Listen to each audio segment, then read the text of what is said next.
ముఖ్యంగా రాయలసీమ ఎక్కడైతే ఉందో మీకు ఇలాంటి ఆధిపత్యపు ధోరణి ఉందో దీన్ని అందరూ సమిష్టిగా ఎదురు తిరగాలని మనస్ఫూర్తిగా నేను ఆకాంక్షిస్తున్నాను. మీరు కూడా పాల్పంచుకోమని కోరుకున్నా. అలాగే చాలా స్పష్టమైన ఆదేశాలు ఇచ్చాం. పోలీసు ఉన్నతాధికారులకు కానీ కలెక్టర్ గారికి కానీ ఎమ్మెల్యే గారికి మొత్తం అందరం కూడా సమిష్టి ఒకటే నిర్ణయం తీసుకుని ఇలాంటి భవిష్యత్తులో రాకుండా పునరావృతం కాకుండా ఉండాలని మనస్ఫూర్తిగా మేము అందరం నిలబడి ఉన్న ఈ మాట మీద. అందుకని తెలియజేసుకుంటూ ఇప్పుడు గాలివీడు మండలంకి వెళ్ళి ఎలా జరిగింది వీటి మీద నేను అక్కడ మాట్లాడుతూ ఉన్నాను. అది కూడా కలెక్టర్ దృష్టికి తీసుకొచ్చారు. ఇందాక దారిలో నాగేంద్ర అనే ఒక రైతు దాదాపు 3 ఆయన కుటుంబ సభ్యులు బిడ్డలతో సహా భార్యను కూడా సంబంధం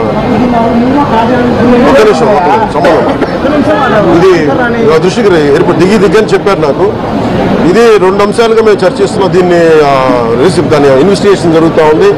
ఒకటి, అంతకు ముందు రోజే మ్యూటేషన్ మీద మేము తిరిగి ఆయన పొలం ఆయనకు వచ్చేస్తుంది. ఆయన ఎవరి దగ్గర అప్పు తీసుకున్నారంట.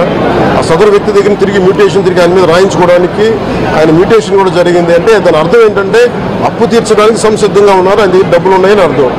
ఈ పరిస్థితి ఆయన చీనీ తోటలోనే ఉరి తీసుకున్నారని చెప్పారు. చీనీ తోట కూడా కాపుకి వచ్చింది. అలాగే కొర్రల పంట వేశారు. ఆ కొర్రల పంట కూడా మొన్న హార్వెస్ట్ అయింది. దాన్ని కూడా దిగుబడి వచ్చింది, దాన్ని కూడా అమ్మేశారు. మరి ఇలాంటి పరిస్థితులు ఎందుకు జరిగిందనేది మన కలెక్టర్ చెప్తా ఉన్నాం, శ్రీధర్ గారు చెప్తా ఉన్నాం. ఇది చాలా బాధాకరం అనిపించింది. వారికి మనస్ఫూర్తిగా నేను గుండె లోపల నుంచి నేను సానుభూతిని తెలియజేస్తున్నాను, ప్రగాఢ సానుభూతిని. అది ఏ పరిస్థితుల్లో జరిగిందనేది సంపూర్ణమైన నివేదిక వచ్చాక దీని మీద సరైన యాక్షన్ తీసుకుంటాం. ఒకవేళ నిజంగా అప్పులు బాధ భరించలేక చనిపోయారా, అలాగే లేదంటే ఎవరైనా బలవంతంగా ఇబ్బంది పెట్టి చచ్చిపోయేలా చేశారు, ఈ కోణాల్లో కూడా మనకి ఇన్వెస్టిగేషన్ జరుగుతూ ఉంది. దీనికి వచ్చాక దీని మీద దానికి ఎక్స్ప్రెస్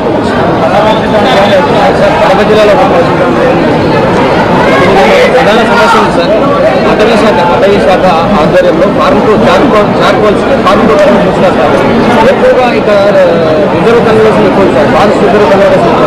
దాంట్లో ఫార్మర్ డిపార్ట్మెంట్ అడుగులు వెళ్తారు. చాలా బాధాకరమైన అంశం సార్. ఇక్కడ పర్యావరణం చాలా గందరగోళంగా తయారైంది. ఇక్కడ ఏ ప్రాంతం ఉన్నది? మొత్తం సార్ మొత్తం ఉమ్మడి కడప జిల్లాలో బదివేలు ఉంది, దీమటం ఉంది. నేను అతి కొద్ది రోజుల్లోనే కలెక్టర్ చేసి ఇన్ని ఒకసారి రివ్యూ పెట్టాను. ఫారెస్ట్ డిపార్ట్మెంట్ కూడా ఒకసారి చార్కోల్ దీని మీద మేము ఖచ్చితంగా నేను 100% రివ్యూ ఇక్కడికి వచ్చి మేము రివ్యూ చేస్తాం.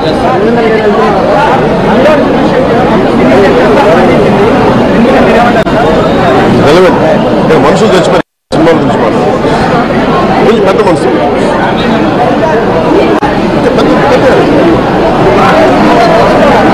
మీరు డిబేట్ మన మనసు మీద చెప్తారు. డిబేట్ గో బియాండ్ దాడి చేశారు.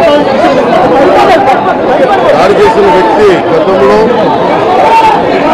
లాయరు, గతంలో ఈయన ఏపీ స్టేట్